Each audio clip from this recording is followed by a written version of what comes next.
Role करना। महाराज जी कहते आयो सुनन पढ़न को बाणी। कहते इस धरती के उत्ते असीं परमात्मा की बाणी नूं सुनन वास्ते, बाणी नूं पढ़न वास्ते आए हैं। ये साडा रोल है, ये साडा काम है। पर महाराज जी कहते होया कि नाम विसार लगे अन लालच बिरथा जन्म प्राणी। जिहड़ा परमात्मा का नाम असी दुनिया ते आके जपना सी, जिहड़ा सानू गुरबाणी कह रही सी, सतगुरु महाराज जी कहते उस परमात्मा के नाम नूं विसार दिता, सगों अपने लालच विच प्राणी जिहड़ा परमात्मा नूं भुल गया। जिस मालक ने भेजिया सी उस मालक का चेता भुल गया। और कुछ लोग ऐसे भी ने धरती ते जिहड़े मालक के हुक्म विच आए ने पर सारी जिंदगी हुक्म विच रहिंदे ने। एक गल है भी असी सारे मनदे असी मालक के हुक्म विच धरती ते आए हैं। दूजी गल असी सोचनी है कि असी मालक के हुक्म विच रहिंदे हैं कि नहीं रहिंदे। आए तो मालक के हुक्म विच आ, पर आ जिहड़ा जन्म मिलिया धरती ते विचर रहे हैं, कि असी ये मालक के हुक्म विच बतीत कर रहे हैं कि नहीं कर रहे। हुण सारे लोग तो मालक के हुक्म विच नहीं ना रहिंदे, अपनी मर्जी करते हैं। मर्जी के मुताबिक मनुख अपना जीवन जीउंदा है। तो कई बार असीं कह भी दिंदे आ भी जीवन साडा है, साडी मर्जी, असीं जिहड़े तरह मर्जी जीए। पर जिहड़ा गुरसिख है वो इस गल नूं समझ लैंदा कि हुक्म दे विच सानू जन्म मिलिया ते मालक दे हुक्म विच ही ये जिहड़ा साडा जन्म है। साध संगत जी ये बतीत होना चाहिए, उहदे हुक्म विच ही रहना चाहिए, उहदे हुक्म तो बिना साडा जन्म नहीं निकलना चाहिए। जिंदगी का एक एक पल उस मालक के हुक्म विच असीं बतीत करना है। ते मालक का हुक्म की है, कहते आयो सुनन पढ़न को बाणी। भाई मनुख जन्म परमात्मा की बाणी पढ़न वास्ते, परमात्मा की बाणी नूं सुनन वास्ते मिले है। वाहिगुरू जी की बाणी नूं विचार के समझ के उस मुताबिक चलण वास्ते मिले है। तो जे असीं इस बाणी नूं पढ़ांगे नहीं, सुनांगे नहीं, समझांगे नहीं, तो साडा आत्मिक जीवन जिहड़ा वो तरक्की नहीं कर सकता। पर जिन्हां ने धरती ते आके इस गल नूं समझ लिया, उन्हां नूं महाराज साहब जी ने पावन बाणी च कहा, भाग ठड़े हर संत तुम्हारे, जिन कर धन हर नामा, परवान गणी सेई ए आए, सफल तिना के कामा। गुरु साहब जी कहते, गुरु ग्रंथ साहब महाराज जी का पावन फरमान है। पातशाह जी कहते वाहिगुरू जिहड़े तेरे संत जन वो बड़े भागां वाले ने, वो बड़े अमीर ने, वो इस गल्लों बड़ी किस्मत वाले ने। भाग ठड़े हर संत तुम्हारे, जिन कर धन हर नामा। क्योंकि उन्हां दे हिरदे विच परमात्मा का नाम है। सारियां दे हिरदे विच नाम नहीं टिकदा, उन्हां दे हिरदे च टिकिया जिन्हां ने परमात्मा दे नाम नूं अपने हिरदे च टिकाया, सेवा करके अपने हिरदे नूं शुद्ध कीता। हुण सेवा जिहड़ी वो हिरदे नूं शुद्ध करदी है। असीं इतिहास विच बचन पढ़दे हां, धन गुरु अमरदास महाराज साडे तीसरे सतगुरु, जिन्हां नूं आपां निमाणियां दे माण निताणियां दे ताण कहने आ। सतगुरु जी ने 12 साल सेवा दे विच लाए। गुरु अंगद साहब जी दे हुक्म विच सेवा कीती और हिरदा शुद्ध किया। तो फिर उस नाम की दात नूं गुरु अंगद साहब जी ने उन्होंने हिरदे च टिकाया। तो फिर गुरु अमरदास महाराज जी बन गए। तो भट्टा ने उन्होंने वडियाई करदियां कहा, भल्ले अमरदास गुण तेरे, तेरी उपमा तोहे बने आवे। आपां सवैया पढ़ते ना, कन हर बूंद बसों रमावल, कुसम बसंत गनंत न आवे। गुरु अमरदास महाराज की वडियाई करदियां जिहड़े भट्टा ने सवैये उचारण किए ने, उन्हां सवैयां दे विच भट्ट जी कहंदे घन हर बूंद बसों रमावल। कहंदे बहुत ज़्यादियां मींह दीयां बूंदां जिहड़ियां ना वो धरती दे उत्ते पैंदियां, उन्हां नूं कोई बंदा गिण नहीं सकदा। पर हो सकदा साइंस का युग है, कोई गिण के भी दस देवे। साइंस ने इन्नी तरक्की की है, कोई गिण सकदा, कोई मशीन आ जाए वो दस देवे भी इन्ने करोड़ या अरब बूंदां धरती ते पै रहीआं। घन हर बूंद बसों रमावल, कुसम बसंत गनंत न आवे। आ बसंत रुत आई न ते फुल खिड़ने ने।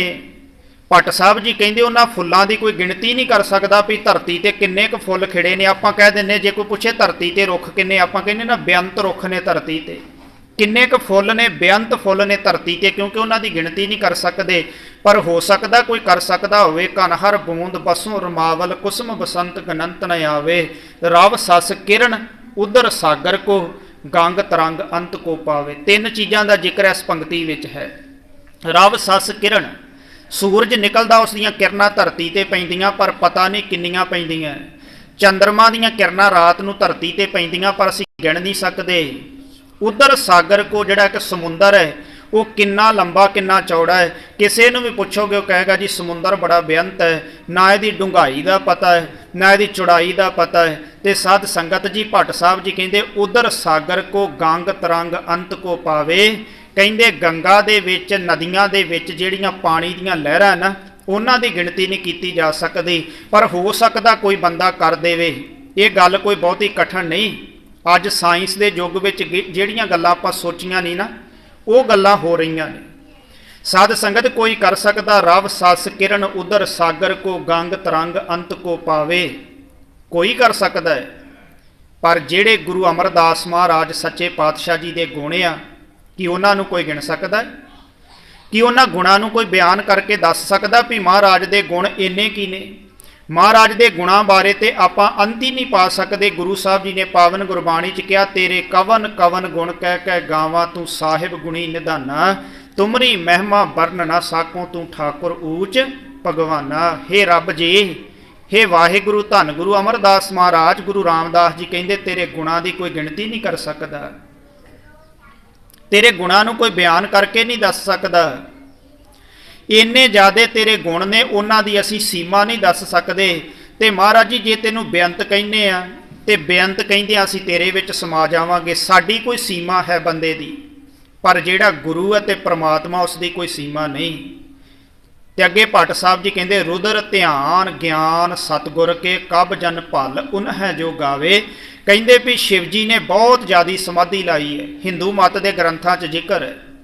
ਕਈ ਗ੍ਰੰਥ ਕਹਿੰਦੇ ਉਹਨੇ 88,000 ਵਰੇ ਦੀ ਸਮਾਧੀ ਲਾਈ ਹੈ, ਕੋਈ ਕਿੰਨੇ ਹਜ਼ਾਰ ਕੋਈ ਕਿੰਨੇ ਲੱਖ ਸਾਲਾਂ ਦੀ ਦੱਸਦਾ ਹੈ। ਠੀਕ ਹੈ, ਪਰ ਉਸ ਸਮਾਧੀ ਨੂੰ ਵੀ ਗਿਣਿਆ ਜਾ ਸਕਦਾ, ਮਿਣਿਆ ਜਾ ਸਕਦਾ, ਤੋਲਿਆ ਜਾ ਸਕਦਾ ਹੈ। ਪਰ ਭੱਟ ਸਾਹਿਬ ਕਹਿੰਦੇ ਭੱਲੇ ਅਮਰਦਾਸ ਗੁਣ ਤੇਰੇ, ਧੰਨ ਗੁਰੂ ਅਮਰਦਾਸ ਜੀ ਜਿਹੜੇ ਤੁਹਾਡੇ ਗੁਣ ਤੇਰੀ ਉਪਮਾ ਤੋਹੇ ਬਣੇ ਆਵੇ। ਹੁਣ ਕੋਈ ਬੰਦਾ ਦੁਨੀਆ ਤੇ ਕਵੇ, ਕਈ ਵਾਰ ਹੁੰਦਾ ਨਾ ਕਈ ਬੰਦੇ ਤੁਲਨਾ ਕਰ ਦਿੰਦੇ ਨੇ, ਆ ਜਿੰਨੇ ਵੀ ਪਖੰਡੀ ਬਾਬੇ ਉਹ ਕਹਿੰਦੇ ਸਾਡਾ ਬਾਬਾ ਜਿਹੜਾ ਉਹ ਬਿਲਕੁਲ ਹੀ ਫਲਾਣੇ ਗੁਰੂ ਸਾਹਿਬ ਵਰਗਾ। ਇਸ ਤਰ੍ਹਾਂ ਦੀਆਂ ਖਬਰਾਂ ਸਾਨੂੰ ਪੜ੍ਹਨ ਸੁਣਨ ਵਾਸਤੇ ਮਿਲਦੀਆਂ, ਪਰ ਨਹੀਂ। ਭੱਟ ਸਾਹਿਬ ਕਹਿੰਦੇ ਨਹੀਂ, ਧੰਨ ਗੁਰੂ ਅਮਰਦਾਸ ਮਹਾਰਾਜ ਜੀ ਜਿਹੜੇ ਗੁਣਾਂ ਕਰਕੇ ਉਪਮਾ ਤੁਹਾਡੀ ਕੀਤੀ ਜਾਂਦੀ ਹੈ ਨਾ ਉਹ ਤੁਹਾਨੂੰ ਹੀ ਬਾਣ ਆਉਂਦੀ, ਕਿਉਂਕਿ ਤੁਹਾਡੇ ਵਰਗੇ ਗੁਣ ਦੁਨੀਆ ਵਿੱਚ ਹੋਰ ਕਿਸੇ ਵੀ ਰਹਿਬਰ ਵਿੱਚ, ਪੈਗੰਬਰ ਵਿੱਚ, ਕਿਸੇ ਦੁਨੀਆ ਦੇ ਬੰਦੇ ਵਿੱਚ ਨਹੀਂ ਲੱਭਦੇ। ਸਾਧ ਸੰਗਤ ਇਹ ਸਾਨੂੰ ਗੁਰੂ ਨੇ ਸਮਝਾਇਆ ਹੈ ਤੇ ਅਸੀਂ ਗੁਰੂ ਦੇ ਗੁਣ ਗਾਉਂਦਿਆਂ ਗੁਰੂ ਦੇ ਵਿੱਚ ਲੀਨ ਹੋਣਾ। ਜਿਹੜੇ ਮਨੁੱਖ ਨੇ ਦੁਨੀਆ ਤੇ ਆ ਕੇ ਇਸ ਗੱਲ ਨੂੰ ਸਮਝ ਲਿਆ ਵੀ ਜਿਹੜਾ ਮਨੁੱਖ ਜਨਮ ਹੈ ਪ੍ਰਮਾਤਮਾ ਦੀ ਮਰਜ਼ੀ ਵਿੱਚ ਮਿਲਿਆ ਹੈ।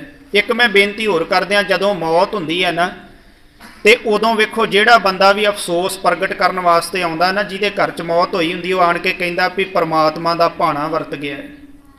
ਕਈ ਵੱਖਰੇ ਵੱਖਰੇ ਸ਼ਬਦ, ਪਰ ਭਾਣੇ ਦੀ ਗੱਲ ਜ਼ਰੂਰ ਆਉਂਦੀ ਹੈ। ਜੇ ਅਸੀਂ ਨਾ ਬੋਲਾਂਗੇ, ਜਿਹਦੇ ਘਰ ਗਏ ਉਹ ਅੱਗੋਂ ਕਵੇਗਾ, ਆਪਾਂ ਜਾ ਕੇ ਕਵਾਂਗੇ ਜੀ ਇਹ ਕੀ ਹੋ ਗਿਆ, ਉਹ ਕਵੇਗਾ ਜੀ ਪ੍ਰਮਾਤਮਾ ਦਾ ਭਾਣਾ ਹੈ। ਕਿਉਂਕਿ ਅਸੀਂ ਸਮਝਦੇ ਮੌਤ ਜਿਹੜੀ ਉਹ ਪ੍ਰਮਾਤਮਾ ਦੇ ਭਾਣੇ ਵਿੱਚ ਹੈ।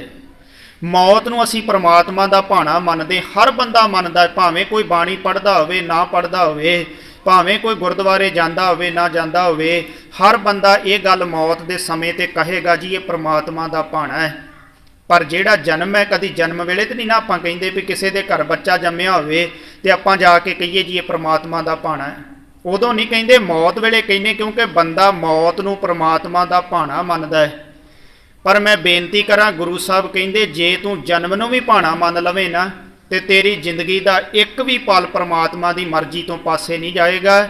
ਧੰਨ ਗੁਰੂ ਅਮਰਦਾਸ ਜੀ ਦੀ ਬਾਣੀ ਆਨੰਦ ਸਾਹਿਬ ਤੁਸੀਂ ਪੜ੍ਹਦੇ ਜੇ, ਉਸ ਬਾਣੀ ਵਿੱਚ ਜ਼ਿਕਰ ਆਉਂਦਾ ਜਾਂ ਤਿਸ ਭਾਣਾ ਤਾਂ ਜੰਮਿਆ ਪਰਿਵਾਰ ਭਲਾ ਪਾਇਆ ਭਾਈ। ਜੇ ਰੱਬ ਦਾ ਭਾਣਾ ਹੋਇਆ ਤੇ ਤਾਂ ਹੀ ਜਨਮ ਮਿਲਿਆ, ਕੱਲੀ ਮੌਤ ਭਾਣਾ ਨਹੀਂ। ਆ ਜਿਹੜਾ ਸਾਡਾ ਜਨਮ ਹੈ ਨਾ ਇਹ ਵੀ ਪ੍ਰਮਾਤਮਾ ਦੇ ਭਾਣੇ ਵਿੱਚ ਹੈ। ਤੇ ਜਨਮ ਤੋਂ ਲੈ ਕੇ ਮੌਤ ਤੱਕ ਜਿਹੜਾ ਸਾਡਾ ਸਫ਼ਰ ਹੈ ਨਾ ਇਹ ਵੀ ਪ੍ਰਮਾਤਮਾ ਦੇ ਭਾਣੇ ਵਿੱਚ ਰਹਿਣਾ ਚਾਹੀਦਾ। ਕੋਈ ਵੀ ਕੰਮ ਕਰਨ ਤੋਂ ਪਹਿਲਾਂ ਸੋਚਣਾ ਚਾਹੀਦਾ ਹੈ ਵੀ ਜਿਹੜਾ ਮੈਂ ਕੰਮ ਕਰਨ ਲੱਗਾ ਇਹ ਪ੍ਰਮਾਤਮਾ ਨੂੰ ਚੰਗਾ ਲੱਗਦਾ ਕਿ ਨਹੀਂ ਲੱਗਦਾ। ਤੇ ਮੈਂ ਬੇਨਤੀ ਕਰਾਂ, ਜੇ ਅਸੀਂ ਇਹ ਗੱਲ ਸੋਚਣ ਲੱਗ ਪਈਏ ਕਿ ਅਸੀਂ ਕੋਈ ਮਾੜਾ ਕੰਮ ਕਰ ਸਕਦੇ, ਕਦੇ ਨਹੀਂ ਕਰ ਸਕਦੇ, ਕਿਉਂਕਿ ਹਰ ਸਮੇਂ ਸਾਡੇ ਅੰਦਰ ਪ੍ਰਮਾਤਮਾ ਦਾ ਡਰ ਬਣਿਆ ਰਹੇਗਾ। ਜੇ ਅਸੀਂ ਕੁਝ ਬੋਲਣ ਲੱਗਿਆਂ ਇਹ ਸੋਚੀਏ ਕਿ ਜੋ ਮੈਂ ਬੋਲਣ ਲੱਗਾ ਇਹ ਪ੍ਰਮਾਤਮਾ ਨੂੰ ਚੰਗਾ ਲੱਗਦਾ ਤੇ ਫਿਰ ਪ੍ਰਮਾਤਮਾ ਕੀ ਕਹਿੰਦਾ, ਬਾਣੀ ਕੀ ਕਹਿੰਦੀ ਹੈ। ਸਾਧ ਸੰਗਤ ਸਾਨੂੰ ਦੇਖਣਾ ਪਵੇਗਾ। ਬਾਣੀ ਕਹਿੰਦੀ ਮਿੱਠ ਬੋਲੜਾ ਜੀ ਹਰ ਸੱਜਣ ਸੁਆਮੀ ਮੋਰਾ, ਹਉ ਸੰਮਲ ਥੱਕੀ ਜੀ ਉਹ ਕਦੇ ਨਾ ਬੋਲੇ ਕੌੜਾ, ਕੌੜਾ ਬੋਲ ਨਾ ਜਾਣੇ ਪੂਰਨ ਭਗਵਾਨੇ ਔਗਣ ਕੋ ਨਾ ਚਿਤਾਰੇ। ਇਹ ਬਾਣੀ ਕਹਿੰਦੀ ਮਿੱਠ ਬੋਲੜਾ ਜੀ ਹਰ ਸੱਜਣ ਸੁਆਮੀ ਮੋਰਾ। ਉਹ ਸੱਜਣ ਜਿਹੜਾ ਮੇਰਾ ਮਿੱਤਰ ਹੈ, ਜਿਹੜਾ ਮੇਰਾ ਮਾਲਕ ਹੈ, ਕਿਉਂਕਿ ਪ੍ਰਮਾਤਮਾ ਨੂੰ ਬੇਅੰਤ ਨਾਵਾਂ ਨਾਲ ਗੁਰਬਾਣੀ ਦੇ ਵਿੱਚ ਮਹਾਰਾਜ ਨੇ ਜ਼ਿਕਰ ਕੀਤਾ ਹੈ। ਕਿਧਰੇ ਰੱਬ ਨੂੰ ਭਗਵਾਨ ਕਿਹਾ ਹੈ, ਕਿਧਰੇ ਭਗਵੰਤ ਕਿਹਾ, ਕਿਧਰੇ ਬੀਠਲ ਕਿਹਾ, ਅੱਲਾ ਕਿਹਾ, ਰਾਮ ਕਿਹਾ, ਰਹੀਮ ਕਿਹਾ ਹੈ। ਕਿਤੇ ਵੀ ਪ੍ਰਮਾਤਮਾ ਦੇ ਨਾਮ ਉੱਤੇ ਬਾਣੀ ਨੇ ਝਗੜਾ ਨਹੀਂ ਪਾਇਆ ਵੀ ਪ੍ਰਮਾਤਮਾ ਦਾ ਇੱਕੋ ਨਾਮ ਜਿਹੜਾ ਹੈ ਚੰਗਾ ਹੈ। ਮਹਾਰਾਜ ਨੇ ਕਿਹਾ ਸਾਰੇ ਹੀ ਪ੍ਰਮਾਤਮਾ ਦੇ ਨਾਮ ਹੈ, ਪਰ ਇਹਨਾਂ ਨੂੰ ਕੀ ਕਿਹਾ? ਕਿਰਤਮ ਨਾਮ ਕਥੇ ਤੇਰੇ ਜੇਬਾ। ਉਹਦੇ ਪੱਕੇ ਨਾਮ ਨਹੀਂ ਗੇ ਸਾਧ ਸੰਗਤ ਜੀ, ਇਹਦੇ ਕਿਰਤਮ ਨਾਮ ਹੈ ਪ੍ਰਮਾਤਮਾ ਦੇ, ਤਾਂ ਕਰਕੇ ਨਾਮ ਦੀ ਕਦੇ ਲੜਾਈ ਨਹੀਂ ਕਰਨੀ। ਕੋਈ ਬੰਦਾ ਕਹੇ ਵੀ ਸਾਡਾ ਅੱਲਾ ਬੜਾ ਵੱਡਾ ਹੈ, ਦੂਜਾ ਬੰਦਾ ਉੱਠ ਕੇ ਕਹੇਗਾ ਜੀ ਸਾਡਾ ਰਾਮ ਬੜਾ ਵੱਡਾ ਹੈ, ਪਰ ਨਹੀਂ, ਅੱਲਾ ਵੀ ਉਹੀ ਪ੍ਰਮਾਤਮਾ, ਰਾਮ ਵੀ ਉਹੀ ਪ੍ਰਮਾਤਮਾ ਹੈ। ਤੇ ਸਤਿਗੁਰੂ ਮਹਾਰਾਜ ਜੀ ਕਹਿੰਦੇ ਕਿਰਤਮ ਨਾਮ ਨੇ, ਜਿਹੜੇ ਬੰਦੇ ਨੇ ਜਿਹੜਾ ਗੁਣ ਰੱਬ ਵਿੱਚ ਵੇਖਿਆ ਉਹਨੇ ਉਹੀ ਪ੍ਰਮਾਤਮਾ ਨੂੰ ਨਾਮ ਦਿੱਤਾ, ਉਸੇ ਨਾਮ ਦੇ ਨਾਲ ਯਾਦ ਕੀਤਾ। ਪਰ ਯਾਦ ਰੱਖਿਓ ਭਾਗਾਂ ਵਾਲਿਓ, ਜਿਹੜੇ ਨਾਮ ਨਾਲ ਵੀ ਕਿਸੇ ਨੇ ਯਾਦ ਕੀਤਾ, ਪ੍ਰਮਾਤਮਾ ਦੀ ਖੁਸ਼ੀ, ਵਾਹਿਗੁਰੂ ਦੀ ਬਖਸ਼ਿਸ਼ ਉਸ ਬੰਦੇ ਨੂੰ ਜ਼ਰੂਰ ਮਿਲੀ ਜਿਹਨੇ ਰੱਬ ਨੂੰ ਯਾਦ ਕੀਤਾ ਹੈ, ਜਿਹਨੇ ਪ੍ਰਮਾਤਮਾ ਦੇ ਭਾਣੇ ਵਿੱਚ ਆਪਣੀ ਜ਼ਿੰਦਗੀ ਬਤੀਤ ਕੀਤੀ, ਪ੍ਰਮਾਤਮਾ ਨੂੰ ਸਮਝਿਆ। ਗੱਲ ਸਮਝਣ ਦੀ ਆਪਣੀ ਜ਼ਿੰਦਗੀ ਦੇ ਅੰਦਰ। ਤੇ ਮਹਾਰਾਜ ਸੱਚੇ ਪਾਤਸ਼ਾਹ ਜੀ ਕਹਿੰਦੇ ਭਾਗ ਠੜੇ ਹਰ ਸੰਤ ਤੁਮਾਰੇ। ਵਾਹਿਗੁਰੂ ਤੇਰੇ ਸੰਤ ਜਿਹੜੇ ਉਹ ਬੜੇ ਭਾਗਾਂ ਵਾਲੇ ਨੇ।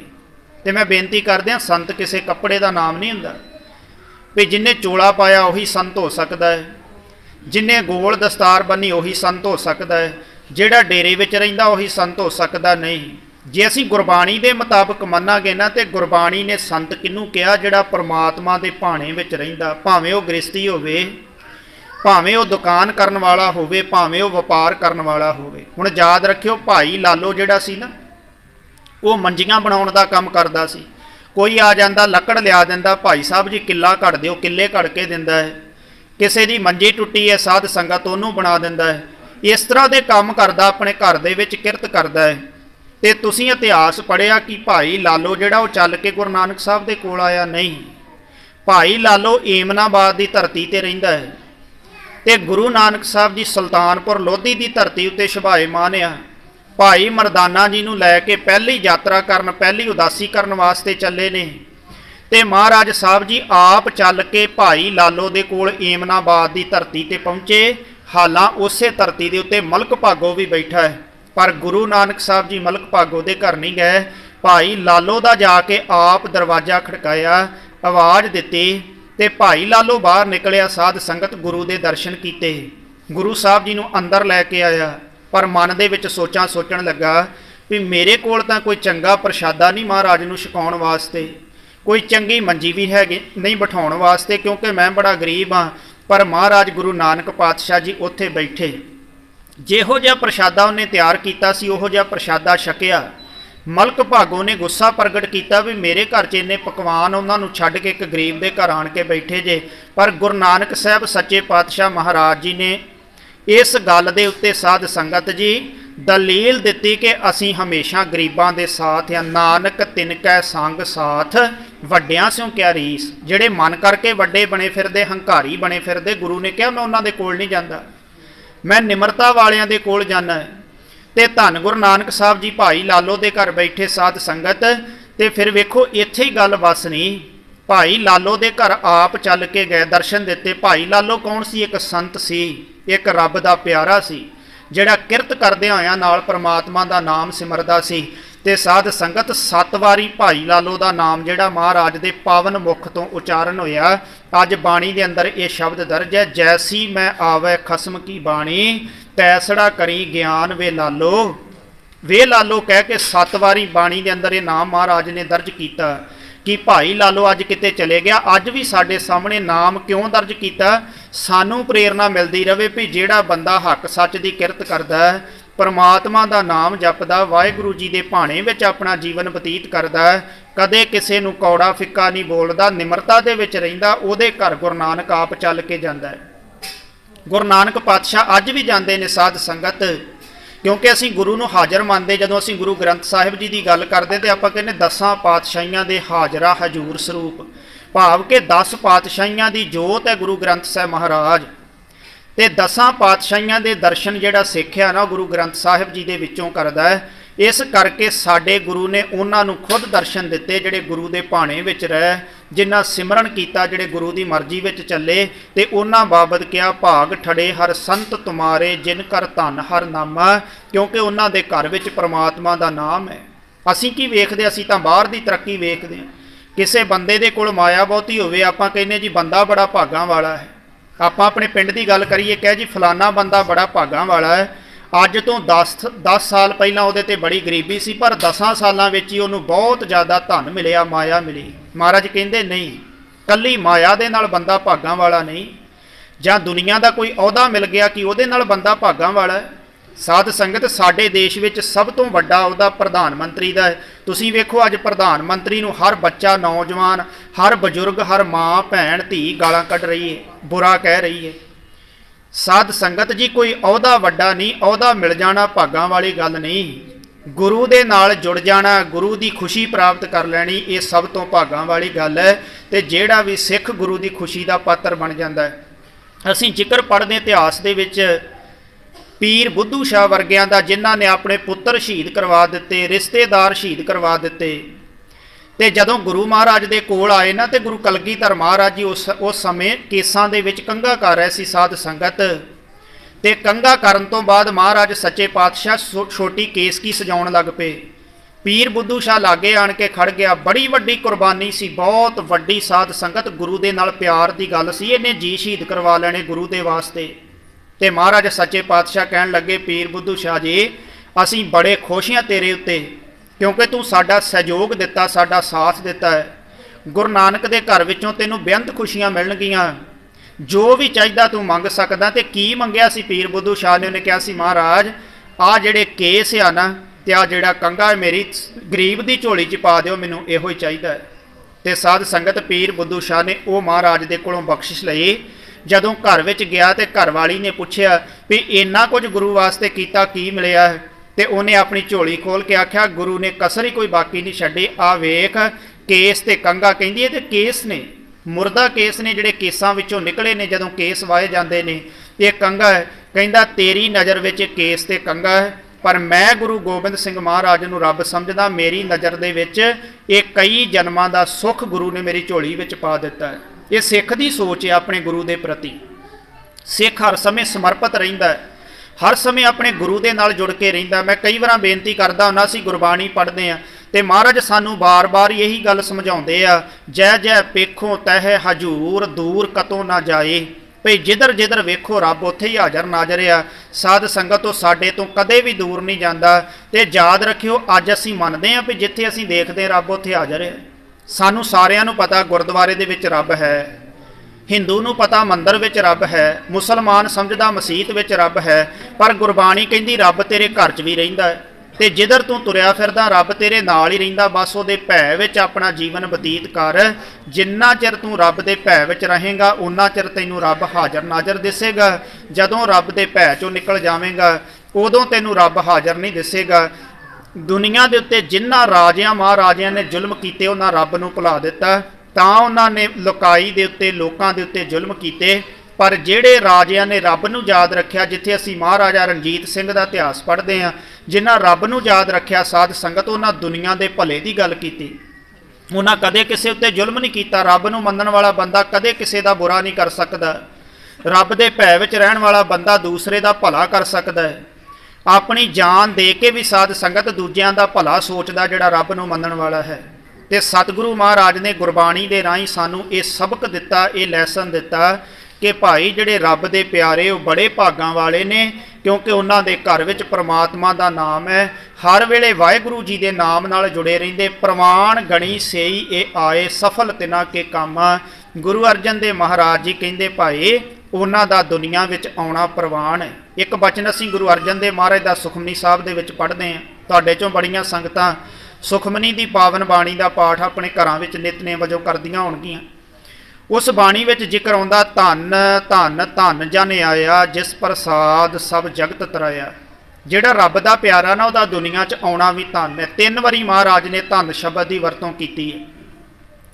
ਉਹਦਾ ਦੁਨੀਆ 'ਚ ਆਉਣਾ ਵੀ ਧੰਨ ਹੈ, ਦੁਨੀਆ ਵਿੱਚ ਰਹਿਣਾ ਵੀ ਧੰਨ ਹੈ, ਤੇ ਦੁਨੀਆ ਤੋਂ ਜਾਣਾ ਵੀ ਧੰਨ ਹੈ। ਕਿਉਂਕਿ ਜਦੋਂ ਦੁਨੀਆ 'ਚ ਆਉਂਦਾ ਹੈ ਸਾਧ ਸੰਗਤ, ਉਹ ਵੀ ਧਨਤਾ ਯੋਗ ਹੈ। ਤੇ ਜਿਹੜਾ ਦੁਨੀਆ 'ਚ ਰਹਿ ਕੇ ਪ੍ਰਮਾਤਮਾ ਦੇ ਨਾਲ ਜੁੜ ਕੇ ਸੇਵਾ ਸਿਮਰਨ ਕਰਦਾ, ਉਹ ਵੀ ਧੰਨ ਹੈ। ਤੇ ਜਦੋਂ ਦੁਨੀਆ ਤੋਂ ਜਾਂਦਾ ਫਿਰ ਲੋਕ ਉਹਨੂੰ ਧੰਨ ਕਹਿੰਦੇ। ਮਹਾਰਾਜ ਕਹਿੰਦੇ ਜਿਸ ਪ੍ਰਸਾਦ ਸਭ ਜਗਤ ਤਰਾਇਆ, ਜਿਸ ਰੱਬ ਦੇ ਪਿਆਰੇ ਦੀ ਕਿਰਪਾ ਨਾਲ ਜਗਤ ਦੇ ਲੋਕ ਤਰ ਜਾਂਦੇ ਨੇ। ਭਾਵ ਕਿ ਉਸ ਰੱਬ ਦੇ ਪਿਆਰੇ ਦੀ ਸੰਗਤ ਕਰਕੇ ਵੇਖੋ, ਜਦੋਂ ਅਸੀਂ ਦਰਖਤ ਥੱਲੇ ਬੈਠਦੇ ਹਾਂ ਨਾ, ਉਦੋਂ ਸਾਨੂੰ ਹਵਾ ਲੱਗਦੀ, ਸਾਨੂੰ ਠੰਡ ਸਕੂਨ ਮਿਲਦਾ। ਗਰਮੀ ਦੇ ਵਿੱਚ ਜਦੋਂ ਆਪਾਂ ਕਿਸੇ ਦਰਖਤ ਥੱਲੇ ਬੈਠਦੇ ਹਾਂ, ਇਸੇ ਤਰ੍ਹਾਂ ਜਦੋਂ ਕਿਸੇ ਰੱਬ ਦੇ ਪਿਆਰੇ ਕੋਲ ਜਾ ਕੇ ਬੈਠੀਦਾ, ਉੱਥੋਂ ਸਾਨੂੰ ਰੱਬ ਦੀ ਸੋਹ ਮਿਲਦੀ, ਰੱਬ ਦੀ ਸੋਝੀ ਮਿਲਦੀ, ਬਾਣੀ ਦਾ ਪਿਆਰ ਮਿਲਦਾ ਹੈ। ਤੇ ਅਸੀਂ ਅਰਦਾਸ ਦੇ ਵਿੱਚ ਇਹ ਬਚਨ ਸਾਡੇ ਪੰਥ ਨੇ ਸਾਨੂੰ ਦਿੱਤੇ ਆ, ਸੇਈ ਪਿਆਰੇ ਮੇਲ ਜਿਨ੍ਹਾਂ ਮਿਲਿਆ ਤੇਰਾ ਨਾਮ ਚਿਤ ਆਵੇ। ਵਾਹਿਗੁਰੂ ਉਹਨਾਂ ਪਿਆਰਿਆਂ ਦੇ ਨਾਲ ਮੇਰਾ ਮੇਲ ਮਿਲਾਪ ਕਰਾਈ, ਜਿਹੜੇ ਪਿਆਰਿਆਂ ਨੂੰ ਮਿਲਣ ਕਰਕੇ ਮੈਨੂੰ ਤੇਰਾ ਨਾਮ ਚਿਤ ਆਵੇ, ਮੈਂ ਤੇਰੀ ਬਾਣੀ ਪੜ੍ਹ ਸਕਾਂ। ਤੇ ਜਦੋਂ ਅਸੀਂ ਰੱਬ ਦੇ ਪਿਆਰਿਆਂ ਨੂੰ ਮਿਲਾਂਗੇ, ਸਿਮਰਨ ਕਰਨ ਵਾਲਿਆਂ ਨੂੰ ਮਿਲਾਂਗੇ, ਉਦੋਂ ਸਾਡੇ ਅੰਦਰ ਵੀ ਪ੍ਰਮਾਤਮਾ ਦਾ ਨਾਮ ਜਿਹੜਾ ਉਹ ਜਪਣ ਦੀ ਰੌਂ ਪੈਦਾ ਹੋਵੇਗੀ। ਤਾਂ ਮਹਾਰਾਜ ਕਹਿੰਦੇ ਪ੍ਰਵਾਨ ਗਣੀ ਸੇਈ ਇਹ ਆਏ ਸਫਲ ਤਿਨਾ ਕੇ ਕਾਮਾ। ਭਾਈ ਉਹਨਾਂ ਲੋਕਾਂ ਦਾ ਦੁਨੀਆ 'ਚ ਆਉਣਾ ਪ੍ਰਵਾਨ ਹੈ, ਬਾਕੀ ਆਉਂਦੇ ਨੇ ਦੁਨੀਆ ਦੇ ਵਿੱਚ ਆਪਣਾ ਜਨਮ ਭੋਗ ਕੇ ਦੁਨੀਆ ਤੋਂ ਤੁਰ ਜਾਂਦੇ ਨੇ।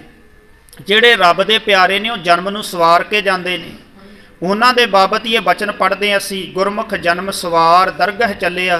ਹਰ ਇੱਕ ਬਾਰੇ ਨਹੀਂ, ਭਾਵੇਂ ਤੁਸੀਂ ਜਿੱਥੇ ਮਰਜ਼ੀ ਪੜ੍ਹਦੇ ਹੋ, ਮਰਜ਼ੀ ਆਪਣੀ ਹੈ, ਪਰ ਸਾਧ ਸੰਗਤ ਦੇ ਬਚਨ ਉਹਨਾਂ ਗੁਰਮੁਖਾਂ ਵਾਸਤੇ ਪੜ੍ਹੇ ਜਾਂਦੇ ਜਿਹੜੇ ਗੁਰਮੁਖ ਸੇਵਾ ਸਿਮਰਨ ਦੇ ਨਾਲ ਜੁੜ ਕੇ ਆਪਣੀ ਜ਼ਿੰਦਗੀ ਬਤੀਤ ਕਰਦੇ ਨੇ। ਮਹਾਰਾਜ ਕਹਿੰਦੇ ਗੁਰਮੁਖ ਜਨਮ ਸਵਾਰ ਦਰਗਹ ਚੱਲਿਆ, ਸੱਚੀ ਦਰਗਹ ਜਾਏ ਸੱਚਾ ਪਿੜ ਮੱਲਿਆ। ਉਹਨਾਂ ਨੇ ਸੱਚੀ ਦਰਗਾਹ ਵਿੱਚ ਜਾ ਕੇ ਸੱਚ ਦੇ ਪਿੜ ਨੂੰ ਮੱਲਿਆ, ਕਿਉਂਕਿ ਜਿਹੜੇ ਦੁਨੀਆ ਵਿੱਚ ਸੱਚ ਦੇ ਨਾਲ ਜੁੜੇ ਸਾਧ ਸੰਗਤ ਜੇ, ਉਹਨਾਂ ਨੇ ਦੁਨੀਆ ਤੋਂ ਜਾ ਕੇ ਵੀ ਸੱਚ ਵਿੱਚ ਲੀਨ ਹੋ ਗਏ। ਤੇ ਜਿਨ੍ਹਾਂ ਦੁਨੀਆ 'ਚ ਰਹਿ ਕੇ ਸੱਚ ਦੀ ਕਮਾਈ ਨਹੀਂ ਕੀਤੀ, ਉਹ ਮਰਨ ਤੋਂ ਬਾਅਦ ਵੀ ਕਦੇ ਸੱਚ ਵਿੱਚ ਲੀਨ ਨਹੀਂ ਹੋ ਸਕਦੇ। ਇਸ ਕਰਕੇ ਜਿਉਂਦਿਆਂ ਪਹਿਲਾਂ ਸਾਨੂੰ ਸੱਚ ਦੇ ਨਾਲ ਜੁੜਨਾ ਪਵੇਗਾ। ਤੇ ਸੱਚ ਕੀ ਆ? ਗੁਰੂ ਨਾਨਕ ਸਾਹਿਬ ਜੀ ਨੇ ਸਮਝਾਇਆ, ਆਦ ਸੱਚ ਜੁਗਾਦ ਸੱਚ ਹੈ, ਭੀ ਸੱਚ ਨਾਨਕ ਹੋਸੀ ਭੀ ਸੱਚ। ਜਿਹੜਾ ਸਾਰੀਆਂ ਥਾਵਾਂ ਤੇ ਪਰਿਪੂਰਨ ਹੈ ਉਹ ਸੱਚ ਹੈ, ਜਿਹੜਾ ਸਾਰੀਆਂ ਥਾਵਾਂ ਤੇ ਇੱਕੋ ਜਿਹਾ ਹੈ ਉਹ ਸੱਚ ਹੈ। ਤੇ ਸੱਚ ਨੂੰ ਹੀ ਮਹਾਰਾਜ ਸੱਚੇ ਪਾਤਸ਼ਾਹ ਜੀ ਨੇ ਪ੍ਰਮਾਤਮਾ ਕਿਹਾ। ਤੇ ਸੱਚੇ ਪਾਤਸ਼ਾਹ ਜੀ ਕਹਿੰਦੇ ਸੱਚ ਸਭ ਤੋਂ ਵੱਡੀ ਦਵਾਈ ਹੈ। ਸੱਚ ਸਭਨਾ ਹੋਏ ਦਾਰੂ ਪਾਪ ਕੱਢੇ ਧੋਏ। ਸੱਚ ਵੇਖੋ ਸਾਰਿਆਂ ਦੇ ਵਾਸਤੇ ਇੱਕ ਦਾਰੂ, ਇੱਕ ਦਵਾਈ ਹੈ। ਮਹਾਰਾਜ ਜੀ ਕਹਿੰਦੇ ਸੱਚ ਜਿਹੜਾ ਨਾ ਇਹ ਪਾਪ ਸਾਡੇ ਅੰਦਰੋਂ ਧੋ ਕੇ ਬਾਹਰ ਕੱਢ ਦਿੰਦਾ ਜੇ ਕੋਈ ਬੰਦਾ ਸੱਚ ਨਾਲ ਜੁੜ ਜਾਵੇ। ਗੁਰੂ ਸਾਹਿਬ ਜੀ ਇੱਕ ਬਚਨ ਹੋਰ ਬਾਣੀ 'ਚ ਬਖਸ਼ਿਸ਼ ਕਰਦੇ ਨੇ। ਮਹਾਰਾਜ ਜੀ ਕਹਿੰਦੇ ਜੇ ਕੋ ਬੋਲੇ ਸੱਚ ਕੂੜਾ ਜਲ ਜਾਵੇ।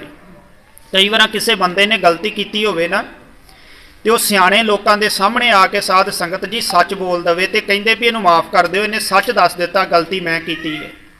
ਤੇ ਜੇ ਕੋਈ ਬੰਦਾ ਗਲਤੀ ਕਰਕੇ ਵੀ ਝੂਠ ਬੋਲੇ, ਉਸ ਬੰਦੇ ਨੂੰ ਜ਼ਿਆਦਾ ਸਜ਼ਾ ਮਿਲਦੀ। ਇਸੇ ਕਰਕੇ ਮਹਾਰਾਜ ਸਾਹਿਬ ਜੀ ਕਹਿੰਦੇ ਜੇ ਕੋ ਬੋਲੇ ਸੱਚ। ਭਾਈ ਜੇ ਕੋਈ ਬੰਦਾ ਸੱਚ ਬੋਲ ਦਵੇ, ਗੁਨਾਹ ਕਰਕੇ ਗਲਤੀ ਕਰਕੇ ਬੋਲ ਦਵੇ ਵੀ ਇਹ ਮੈਂ ਕੀਤੀ ਹੈ, ਤੇ ਫਿਰ ਉਸ ਬੰਦੇ ਦਾ ਪਾਪ, ਉਸ ਬੰਦੇ ਦੀ ਗਲਤੀ ਖਤਮ ਹੋ ਜਾਂਦੀ ਹੈ। ਜਿਹੜਾ ਸੱਚ ਨਹੀਂ ਬੋਲਦਾ, ਗਲਤੀ ਕਰਕੇ ਉਹਨੂੰ ਛੁਪਾਉਂਦਾ ਹੈ, ਉਹਦੀ ਗਲਤੀ ਫਿਰ ਪਾਪ ਅਪਰਾਧ ਬਣ ਜਾਂਦੀ ਹੈ, ਅੱਗੇ ਵੱਧ ਹੀ ਜਾਂਦੀ। ਜਿਵੇਂ ਰੋਗ ਆਪਾਂ ਛੁਪਾਈਏ, ਡਾਕਟਰ ਕੋਲ ਨਾ ਜਾਈਏ, ਮਾੜਾ ਮੋਟਾ ਰੋਗ ਹੋਵੇ ਤੇ ਆਪਾਂ ਕਈ ਸਾਲਾਂ ਤੱਕ ਐਵੇਂ ਤੁਰੇ ਫਿਰੀਏ, ਫਿਰ ਜਦੋਂ ਡਾਕਟਰ ਕੋਲ ਜਾਈਦਾ ਉਹ ਦੱਸਦਾ ਭਾਈ ਤੇਰਾ ਰੋਗ ਬਹੁਤ ਵੱਧ ਚੁੱਕਾ ਹੈ, ਤੈਨੂੰ ਐਡਮਿਟ ਕਰਨਾ ਪਏਗਾ ਜਾਂ ਸਰਜਰੀ ਕਰਨੀ ਪਏਗੀ। ਇਸੇ ਤਰ੍ਹਾਂ ਜੇ ਝੂਠ ਬੋਲ ਕੇ, ਪਾਪ ਕਰਕੇ, ਮਾੜਾ ਕਰਮ ਕਰਕੇ ਛੁਪਾਵਾਂਗੇ, ਉਹ ਅੰਦਰ ਰੋਗ ਬਣ ਜਾਵੇਗਾ, ਪਾਪ ਬਣ ਜਾਵੇਗਾ, ਅਪਰਾਧ ਬਣ ਜਾਵੇਗਾ। ਤੇ ਮਹਾਰਾਜ ਸਾਹਿਬ ਜੀ ਕਹਿੰਦੇ ਜੇ ਤੂੰ ਗਲਤੀ ਕੀਤੀ ਤੇ ਗੁਰੂ ਦੇ ਅੱਗੇ ਆ ਕੇ ਸਵੀਕਾਰ ਕਰ। ਹੁਣ ਵੇਖੋ ਆਪਾਂ ਗੁਰੂ ਸਾਹਿਬਾਨਾਂ ਦੇ ਬਚਨ ਪੜ੍ਹਦੇ ਹਾਂ, ਮੈਂ ਕਈ ਵਾਰ ਹੈਰਾਨ ਹੋ ਜਾਂਦਾ ਵੀ ਇੱਥੇ ਸਾਡੇ ਵਰਗਾ ਬੰਦਾ ਦੁਨੀਆ ਤੇ ਮਾਣ ਨਹੀਂ ਹੁੰਦਾ। ਉਹ ਕਹਿੰਦਾ ਮੇਰੇ ਵਰਗਾ ਦੁਨੀਆ ਤੇ ਹੈ ਹੀ ਕੋਈ ਨਹੀਂ। ਪਰ ਗੁਰੂ ਅਰਜਨ ਦੇਵ ਮਹਾਰਾਜ ਜੀ ਜਿਨ੍ਹਾਂ ਨੂੰ ਰੱਬ ਕਹਿੰਦੇ ਆ ਨਾ, ਜਿਨ੍ਹਾਂ ਨੂੰ ਪਰਮੇਸ਼ਰ ਕਿਹਾ ਜਾਂਦਾ, ਗੁਰੂ ਅਰਜਨ ਦੇਵ ਮਹਾਰਾਜ ਦੇ ਬਚਨ ਆਪਾਂ ਰੋਜ਼ ਪੜ੍ਹਦੇ। ਕਹੋ ਨਾਨਕ ਹਮ ਨੀਚ ਕਰਮਾ ਸ਼ਰਨ ਪਰੇ ਕੀ ਰਾਖੋ ਸ਼ਰਮਾ। ਗੁਰੂ ਅਰਜਨ ਸਾਹਿਬ ਜੀ ਕਹਿੰਦੇ ਮੈਂ ਨੀਚ ਕਰਮਾਂ ਵਾਲਾ ਹਾਂ, ਵਾਹਿਗੁਰੂ ਤੇਰੀ ਸ਼ਰਨ ਵਿੱਚ ਆਇਆ, ਮੇਰੀ ਆਪ ਲਾਜ ਪੈਜ ਰੱਖ। ਵੇਖੋ ਗੁਰੂ ਅਰਜਨ ਦੇਵ ਮਹਾਰਾਜ ਦੀ ਨਿਮਰਤਾ ਕਿੰਨੀ ਵੱਡੀ ਹੈ। ਤੇ ਸਾਧ ਸੰਗਤ ਸਤਿਗੁਰੂ ਜੀ ਦੀ ਨਿਮਰਤਾ ਜਿਹੜੀ ਹੈ ਨਾ, ਉਹ ਇੱਕ ਬਹੁਤ ਵੱਡਾ ਗੁਣ ਹੈ ਜਿਹੜਾ ਉਹਨਾਂ ਦੇ ਜੀਵਨ ਵਿੱਚੋਂ ਸਾਨੂੰ ਗ੍ਰਹਿਣ ਕਰਨ ਵਾਸਤੇ ਮਿਲਦਾ। ਐਵੇਂ ਨਹੀਂ ਭੱਟਾਂ ਨੇ ਬਚਨ ਕਹਿ ਦਿੱਤੇ, ਭਨ ਮਥੁਰਾ ਕਛ ਭੇਦ ਨਹੀਂ ਗੁਰ ਅਰਜਨ ਪ੍ਰਤੱਖ ਹਰ। ਗੁਰੂ ਅਰਜਨ ਦੇਵ ਮਹਾਰਾਜ ਸੱਚੇ ਪਾਤਸ਼ਾਹ ਜੀ ਆਪ ਰੱਬ ਰੂਪ ਨੇ, ਆਪ ਪਰਮੇਸ਼ਰ ਰੂਪ ਨੇ। ਤਾਂ ਬਚਨ ਕਹਿ ਜਦੋਂ ਉਹਨਾਂ ਦਾ ਜੀਵਨ ਭੱਟਾਂ ਨੇ ਸਾਹਮਣੇ ਦੇਖਿਆ। ਸਤਿਗੁਰੂ ਜੀ ਨੇ ਸਾਨੂੰ ਸਮਝਾਇਆ ਕਿ ਉਹਨਾਂ ਰੱਬ ਦੇ ਪਿਆਰਿਆਂ ਦਾ ਦੁਨੀਆ 'ਚ ਆਉਣਾ ਪ੍ਰਵਾਨ ਹੈ, ਜਿਹੜੇ ਪਰਮਾਤਮਾ ਦੇ ਨਾਮ ਨਾਲ, ਸੇਵਾ ਤੇ ਸਿਮਰਨ ਦੇ ਨਾਲ ਜੁੜ ਕਰਕੇ ਆਪਣਾ ਜੀਵਨ ਬਤੀਤ ਕਰਦੇ ਨੇ। ਜਿਹੜੇ ਸੇਵਾ ਤੇ ਸਿਮਰਨ ਨਾਲੋਂ ਟੁੱਟ ਕੇ ਆਪਣੀ ਮਰਜ਼ੀ ਦੇ ਵਿੱਚ ਜੀਵਨ ਬਤੀਤ ਕਰਦੇ, ਮਹਾਰਾਜ ਕਹਿੰਦੇ ਕਦੇ ਰੱਬ ਦੇ ਪਿਆਰੇ ਨਹੀਂ ਹੋ ਸਕਦੇ। ਤੇ ਗੁਰੂ ਅਮਰਦਾਸ ਮਹਾਰਾਜ ਨੇ ਇੱਕ ਬਚਨ ਬਾਣੀ 'ਚ ਬਖਸ਼ਿਆ, ਕਹਿੰਦੇ ਸੋ ਸਿੱਖ ਸਖਾ ਬੰਧਪ ਹੈ ਭਾਈ, ਜੇ ਗੁਰ ਕੇ ਭਾਣੇ ਵਿੱਚ ਆਵੇ।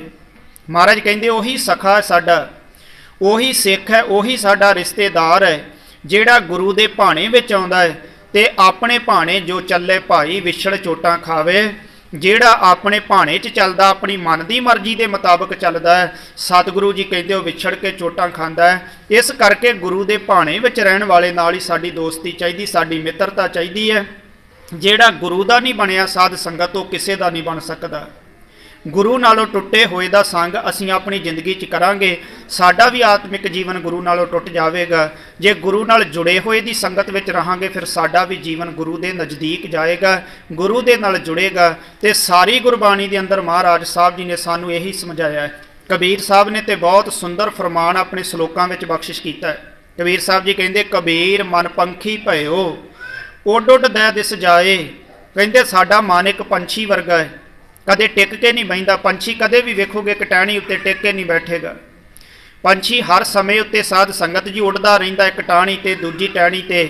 ਇਸੇ ਤਰ੍ਹਾਂ ਕਬੀਰ ਸਾਹਿਬ ਕਹਿੰਦੇ ਸਾਡਾ ਮਨ ਜਿਹੜਾ ਪੰਛੀ ਵਰਗਾ ਹੈ, ਇਹ ਉੱਡਦਾ ਰਹਿੰਦਾ, ਕਦੇ ਕਿਸੇ ਪਾਸੇ ਚਲੇ ਜਾਂਦਾ ਹੈ, ਕਦੇ ਕਿਸੇ ਪਾਸੇ ਚਲੇ ਜਾਂਦਾ। ਕੋਈ ਬੰਦਾ ਦੁਨੀਆ ਤੇ ਇਹ ਨਹੀਂ ਕਹਿ ਸਕਦਾ ਵੀ ਮੇਰਾ ਮਨ ਟਿਕਿਆ। ਹਾਂ ਠੀਕ ਹੈ, ਜਿਹਦਾ ਮਨ ਟਿਕਿਆ ਉਹਨੇ ਕਦੇ ਕਹਿਣਾ ਨਹੀਂ, ਉਹ ਆਰਾਮ ਦੇ ਵਿੱਚ ਗੁਰੂ ਦੇ ਨਾਲ ਜੁੜ ਕੇ ਬੈਠਾ। ਤੇ ਜਿਹੜਾ ਉੱਚੀ ਉੱਚੀ ਰੌਲਾ ਪਾਵੇਗਾ, ਸਮਝੋ ਉਹਦਾ ਮਨ ਟਿਕਿਆ ਨਹੀਂ। ਔਰ ਜਦੋਂ ਮਨ ਟਿਕ ਜਾਂਦਾ ਹੈ ਨਾ, ਮਨ ਜਾਗ ਜਾਂਦਾ ਤੇ ਸਾਧ ਸੰਗਤ ਫਿਰ ਇਤਿਹਾਸ ਦੇ ਵਿੱਚ ਬਚਨ ਆਉਂਦੇ ਆ। ਗੁਰੂ ਸਾਹਿਬ ਜੀ ਨੂੰ ਪੁੱਛਿਆ ਕਿ ਮਹਾਰਾਜ ਮਨ ਜਾਗ ਜਾਵੇ ਜਾਂ ਮਨ ਟਿਕ ਜਾਵੇ, ਦੋਵੇਂ ਇੱਕੋ ਗੱਲਾਂ ਹੀ ਨੇ। ਜਦੋਂ ਮਨ ਜਾਗਿਆ ਹੋਵੇਗਾ ਉਦੋਂ ਹੀ ਟਿਕਿਆ ਹੋਵੇਗਾ। ਤੇ ਸਾਧ ਸੰਗਤ ਜੀ ਫਿਰ ਪੁੱਛਿਆ, ਮਹਾਰਾਜ ਜੀ ਇਹਦੀ ਨਿਸ਼ਾਨੀ ਕੀ, ਪਤਾ ਕਿਵੇਂ ਲੱਗੇ? ਤੇ ਇਤਿਹਾਸ ਦੇ ਵਿੱਚ ਬਚਨਿਆ, ਮਨ ਜਾਗੇ ਕਿ ਇਹ ਨਿਸ਼ਾਨੀ, ਔਰ ਮਿੱਠੀ ਲਾਗੇ ਗੁਰ ਕੀ ਬਾਣੀ। ਫਿਰ ਗੁਰੂ ਦੀ ਬਾਣੀ ਮਿੱਠੀ ਲੱਗਣ ਲੱਗ ਜਾਂਦੀ ਹੈ। ਫਿਰ ਬਾਣੀ ਪੜ੍ਹਨ ਨੂੰ ਚਿੱਤ ਕਰਦਾ, ਫਿਰ ਅੰਮ੍ਰਿਤ ਵੇਲੇ ਉੱਠ ਕੇ ਇਸ਼ਨਾਨ ਕਰਕੇ ਨਿਤਨੇਮ ਕਰਨ ਨੂੰ ਚਿੱਤ ਕਰਦਾ ਹੈ। ਫਿਰ ਰਹਿ ਰਾਸ ਪੜ੍ਹਨ ਨੂੰ ਚਿੱਤ ਕਰਦਾ, ਸੋਹਿਲਾ ਸਾਹਿਬ ਦੀ ਬਾਣੀ ਪੜ੍ਹਨ ਨੂੰ ਚਿੱਤ ਕਰਦਾ ਹੈ, ਸਹਿਜ ਪਾਠ ਕਰਨ ਨੂੰ ਚਿੱਤ ਕਰਦਾ। ਫਿਰ ਮਨ ਟਿਕੇ ਦੀ, ਮਨ ਜਾਗੇ ਦੀ ਇਹ ਨਿਸ਼ਾਨੀ ਹੈ। ਤੇ ਜਿਹਦਾ ਮਨ ਟਿਕ ਗਿਆ ਉਹ ਕਦੇ ਦੂਜਿਆਂ ਨੂੰ ਦੱਸਦਾ ਨਹੀਂ। ਔਰ ਜਿਹਦਾ ਮਨ ਭਟਕਦਾ ਫਿਰਦਾ, ਸਾਧ ਸੰਗਤ ਜੀ ਉਹ ਕਈ ਵਾਰ ਰੌਲਾ ਪਾ ਕੇ ਕਹਿੰਦਾ ਹੈ, ਬਾਬਾ ਕਬੀਰ ਸਾਹਿਬ ਕਹਿੰਦੇ ਸਾਡਾ ਮਨ ਪੰਛੀ ਵਰਗਾ ਹੈ, ਦਸਾਂ ਦਿਸ਼ਾਵਾਂ ਦੇ ਵਿੱਚ ਸਾਡਾ ਮਨ ਦੌੜਦਾ ਫਿਰਦਾ ਹੈ। ਕਬੀਰ ਮਨ ਪੰਖੀ ਭਇਓ, ਉੱਡ ਉੱਡ ਦੈ ਦਿਸ ਜਾਏ। ਜੋ ਜੈਸੀ ਸੰਗਤ ਕਰੇ ਸੋ ਤੈਸੋ ਫਲ ਖਾਏ। ਜਿਹੋ ਜੀ ਕੋਈ ਸੰਗਤ ਕਰਦਾ ਉਹਨੂੰ ਉਹੋ ਜਿਹਾ ਫਲ ਖਾਣਾ ਪੈਂਦਾ ਹੈ। ਕਿਸੇ ਚੋਰ ਦੀ ਸੰਗਤ ਕਰਾਂਗੇ, ਇੱਕ ਨਾ ਇੱਕ ਦਿਨ ਅਸੀਂ ਵੀ ਚੋਰੀ ਕਰਨ ਲੱਗ ਜਾਵਾਂਗੇ। ਕਿਸੇ ਠੱਗ ਦੀ ਸੰਗਤ ਕਰਾਂਗੇ, ਸਾਡੇ ਅੰਦਰ ਵੀ ਠੱਗੀ ਮਾਰਨ ਦਾ ਔਗਣ ਆ ਜਾਏਗਾ। ਕਿਸੇ ਭਲੇ ਪੁਰਖ ਦੀ ਸੰਗਤ ਕਰਾਂਗੇ, ਨਾਮ ਜਪਣ ਵਾਲੇ ਦੀ ਸੰਗਤ ਕਰਾਂਗੇ, ਇੱਕ ਨਾ ਇੱਕ ਦਿਨ ਅਸੀਂ ਵੀ ਪ੍ਰਮਾਤਮਾ ਦੇ ਨਾਮ ਨਾਲ ਜੁੜ ਜਾਵਾਂਗੇ। ਬਾਬਾ ਕਬੀਰ ਸਾਹਿਬ ਜੀ ਕਹਿੰਦੇ, ਯਾਦ ਰੱਖੀ, ਜਿਹੋ ਜੀ ਸੰਗਤ ਕਰੇਗਾ ਸਾਧ ਸੰਗਤ, ਉਹੋ ਜਿਹਾ ਹੀ ਤੇਰੀ ਫਲ ਝੋਲੀ ਵਿੱਚ ਪੈ ਜਾਵੇਗਾ। ਇਸ ਕਰਕੇ ਸੰਗਤ ਕਰਨ ਤੋਂ ਪਹਿਲਾਂ ਸੋਚੀ ਕਿ ਮੈਂ ਕਿਹੋ ਜੀ ਸੰਗਤ ਕਰਦਾ। ਜਿਹਦੇ ਕੋਲ ਮੈਂ ਚੱਲਿਆ ਉਹ ਬੰਦਾ ਰੱਬ ਦੇ ਨਾਲ ਜੁੜਿਆ ਕਿ ਨਹੀਂ, ਗੁਰੂ ਦੇ ਭਾਣੇ ਵਿੱਚ ਰਹਿਣ ਵਾਲਾ ਕਿ ਨਹੀਂ, ਇਹ ਸੰਗਤ ਕਰਨ ਤੋਂ ਪਹਿਲਾਂ ਸੋਚੀ। ਨਹੀਂ ਤਾਂ ਸੰਗਤ ਮਾੜੀ ਮਿਲ ਗਈ ਤੇ ਤੇਰਾ ਵੀ ਜੀਵਨ ਬਰਬਾਦ ਹੋ ਜਾਵੇਗਾ। ਸੋ ਸਤਿਗੁਰੂ ਮਹਾਰਾਜ ਸੱਚੇ ਪਾਤਸ਼ਾਹ ਜੀ ਨੇ ਗੁਰਬਾਣੀ ਦੇ ਵਿੱਚ ਸਾਨੂੰ ਆਪਣਾ ਜੀਵਨ ਸੁਧਾਰਨ ਵਾਸਤੇ ਉਪਦੇਸ਼ ਦਿੱਤਾ ਹੈ। ਤੇ ਜਿਨ੍ਹਾਂ ਮਹਾਂਪੁਰਖਾਂ ਦੀ, ਬਾਬਾ ਜੈਲ ਸਿੰਘ ਜੀ ਦੀ ਸਾਲਾਨਾ ਯਾਦ ਵਿੱਚ ਆਪਾਂ ਸਾਰੇ ਜੁੜ ਕੇ ਬੈਠੇ ਆ ਨਾ, ਤੁਹਾਨੂੰ ਉਹਨਾਂ ਦਾ ਜੀਵਨ ਪਤਾ, ਤੁਸੀਂ ਜਾਣਦੇ। ਗੁਰਮੁਖ ਪਿਆਰੇ ਦੱਸ ਰਹੇ ਸੀ ਕਿ ਆ ਜਿਹੜਾ ਅਸਥਾਨ ਬਾਬਾ ਵੀਰ ਸਿੰਘ ਸਾਹਿਬ ਜੀ ਦਾ, ਜਿੱਥੇ ਆਪਾਂ ਸਾਰੇ ਜੁੜ ਕੇ ਗੁਰੂ ਕੀ ਹਜ਼ੂਰੀ ਵਿੱਚ ਬੈਠੇ ਆ, ਇਸ ਅਸਥਾਨ ਦੀ ਕਾਰ ਸੇਵਾ ਉਹਨਾਂ ਨੇ ਆਰੰਭ ਕੀਤੀ। ਔਰ ਉਹਨਾਂ ਨੇ ਆਪਣਾ ਜੀਵਨ ਜਿਹੜਾ ਉਹ ਤਰਨਾ ਦਲ ਬਾਬਾ ਬਕਾਲਾ ਸਾਹਿਬ ਵਾਲਿਆਂ ਦੇ ਨਾਲ ਜੁੜ ਕਰਕੇ, ਨਿਹੰਗ ਸਿੰਘਾਂ ਦੇ ਨਾਲ ਜੁੜ ਕੇ, ਨਿਹੰਗ ਸਿੰਘ ਬਾਣੇ ਦੇ ਵਿੱਚ ਰਹਿ ਕਰਕੇ ਸਾਧ ਸੰਗਤ ਜੀ ਬਤੀਤ ਕੀਤਾ। ਇਸ ਜਗ੍ਹਾ ਦੀ ਕਾਰ ਸੇਵਾ ਆਰੰਭ ਕੀਤੀ ਤੇ ਮਹਾਂਪੁਰਖਾਂ ਦੇ ਬਚਨ ਮੁਤਾਬਕ ਜਦੋਂ ਇਸ ਜਗ੍ਹਾ ਦੀ ਕਾਰ ਸੇਵਾ ਆਰੰਭ ਕੀਤੀ, ਉਸ ਤੋਂ ਬਾਅਦ ਫਿਰ ਉਹਨਾਂ ਆਪਣੇ ਘਰ ਵੱਲ ਨਹੀਂ ਪਰਤ ਕੇ ਦੇਖਿਆ, ਗੁਰੂ ਘਰ ਦੇ ਨਾਲ ਆਪਣਾ ਸੰਬੰਧ ਜੋੜ ਲਿਆ। ਬੜੀ ਔਖੀ ਗੱਲ ਹੈ ਸਾਧ ਸੰਗਤ ਆਪਣੇ ਕੰਮ ਛੱਡ ਕੇ, ਆਪਣਾ ਘਰ ਛੱਡ ਕੇ ਗੁਰੂ ਦੀ ਸੇਵਾ ਵਿੱਚ ਜੁੜ ਜਾਣਾ। ਇਹ ਬੜੀ ਔਖੀ ਘਾਟੀ ਹੈ, ਪਰ ਮਹਾਰਾਜ ਦੀ ਬਖਸ਼ਿਸ਼ ਹੋਵੇ ਤਾਂ ਪ੍ਰਾਪਤ ਹੁੰਦੀ ਹੈ। ਤੇ ਸੇਵਾ ਕਰਕੇ ਸਾਧ ਸੰਗਤ ਜੀ ਇਸ ਅਸਥਾਨ ਦੇ ਉੱਤੇ ਉਹਨਾਂ ਨੇ ਗੁਰੂ ਸਾਹਿਬ ਜੀ ਦੇ ਕੋਲੋਂ ਬਖਸ਼ਿਸ਼ਾਂ ਪ੍ਰਾਪਤ ਕੀਤੀਆਂ। ਤਾਂ ਹੀ ਅੱਜ ਆਪਾਂ ਯਾਦ ਮਨਾ ਰਹੇ। ਯਾਦ ਮਨਾਉਣ ਦਾ ਮਤਲਬ ਹੈ ਕਿ ਉਹਨਾਂ ਦੇ ਜੀਵਨ ਵਿੱਚ ਜਿਹੜੇ ਗੁਣ ਸੀ, ਉਹਨਾਂ ਗੁਣਾਂ ਦਾ ਸਾਧ ਸੰਗਤ ਸਾਨੂੰ ਵੀ ਪਤਾ ਲੱਗ ਸਕੇ ਤੇ ਆਪਾਂ ਵੀ ਗੁਰੂ ਦੇ ਨਾਲ ਜੁੜ ਸਕੀਏ। ਉਹਨਾਂ ਤੋਂ ਪ੍ਰੇਰਨਾ ਲੈ ਕੇ, ਕਿਸੇ ਚੰਗੇ ਮਨੁੱਖ ਤੋਂ ਪ੍ਰੇਰਨਾ ਲਈ ਜਾ ਸਕਦੀ ਹੈ। ਗੁਰਮੁਖ ਦੇ ਜੀਵਨ ਵਿੱਚ ਜੋ ਗੁਰਮੁਖਤਾਈ ਉਸ ਨੂੰ ਸਮਝਿਆ ਜਾ ਸਕਦਾ, ਸਮਝ ਕੇ ਉਸ ਮਾਰਗ ਉੱਤੇ ਚੱਲ ਕੇ ਸਾਧ ਸੰਗਤ ਗੁਰਮੁਖ ਬਣਿਆ ਜਾ ਸਕਦਾ ਹੈ। ਇਸ ਕਰਕੇ ਅੱਜ ਆਪਾਂ ਸਾਰੇ ਬਾਬਾ ਜੈਲ ਸਿੰਘ ਜੀ ਦੀ ਯਾਦ ਵਿੱਚ ਜੁੜ ਕੇ ਗੁਰੂ ਕੀ ਹਜ਼ੂਰੀ ਵਿੱਚ ਬਾਣੀ ਪੜ੍ਹ ਕੇ ਗੁਰੂ ਸਾਹਿਬ ਜੀ ਦੀਆਂ ਬਖਸ਼ਿਸ਼ਾਂ ਪ੍ਰਾਪਤ ਕਰ ਰਹੇ ਹਾਂ, ਕਿਉਂਕਿ ਉਹਨਾਂ ਨੇ ਆਪਣੇ ਜੀਵਨ ਵਿੱਚ ਬਾਣੀ ਨਾਲ ਪਿਆਰ ਕੀਤਾ, ਬਾਣੇ ਦੇ ਨਾਲ ਪਿਆਰ ਕੀਤਾ। ਸਾਧ ਸੰਗਤ ਗੁਰੂ ਦੇ ਨਾਮ ਨਾਲ